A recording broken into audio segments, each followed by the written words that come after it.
বিসমিল্লাহির রহমানির রহিম। জুমার দ্বিতীয় আজানকে কি বেদাত বলা যাবে? মাহমুদ আলামিন, না, জুমার দ্বিতীয় আজানকে বেদাত বলা যাবে না। এই জন্য কারণ হচ্ছে রসুল্লাহ সাল্লাহ আলাইহি বলেছেন, আলাইকুম বিসুন্নতি ওয়া সুন্নাতুল খুলাফায়ে রাশিদিন আল মাহদিয়িন আদ্দু আলাইহা বিন নওয়াজিস। তোমরা আমার সুন্নতকে গ্রহণ করো এবং আমার খলিফায়ে রাশেদ যারা অর্থাৎ আবু বকর, ওমর, ওসমান, আলী এদের সুন্নতকে গ্রহণ করো। আদ্দু আলাইহা বিন নওয়াজিস, সেই সুন্নতগুলিকে এমনভাবে পাকড়াও করে ধরে রাখবে যেভাবে তোমরা গোড়ালির দাঁত দিয়ে কোনো কিছু ধরলে সেটা হাত ছাড়া হয় না, তেমনি গোড়ালির দাঁত দিয়ে চেপে ধরার মতো তোমরা চেপে ধরে রাখবে। সেই জন্য এই সুন্নতটি, এটা একটা সুন্নত।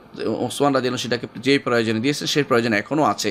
মানুষ এখনও দূর দূরান্তে থাকে, এই জন্য প্রথম আজানের পরে মানুষ সাবধান হয়, রেডি হয়, অজু গোসল করে রওনা হয়ে যায়। আর দ্বিতীয় আজান যখন হয় তখন মানুষ সালাত খুতবা শোনার জন্য বসে যায়। এই জন্য প্রথম আসমানটি জরুরত রয়েছে, গুরুত্ব রয়েছে এখনও, এবং সেটা মাসালে মুরসালা হিসাবে সেটা যেহেতু সালফে সালেন যেহেতু আমাদের খলিফাতুর রাশিদ করেছেন সেহেতু সেটাকে আমল করতে হবে।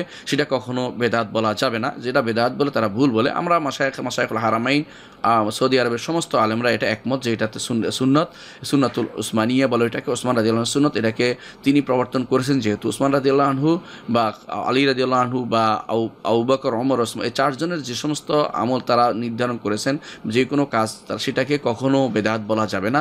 যারা বলে তারা দ্বীনের মৌলিক নীতি সম্পর্কে তারা এখনও জানার বাকি আছে। এই জন্য আমরা সেটাকে বেদাত বলবো না, আমরা সেটাকে বলবো এটাও আমাদের খলিফাদের প্রবর্তন করা সুন্নত, সেটা সুন্নতের অন্তর্ভুক্ত। এটা কখনো বেদাত বলা যাবে না। বেদাত বলাটা ভুল, বেদাত বলা যাবে না। এটা কি এখন প্রয়োজন আছে কিনা? আমরা বলি এখনও সেটার প্রয়োজন রয়েছে, সেটা অবশ্যই থাকবে।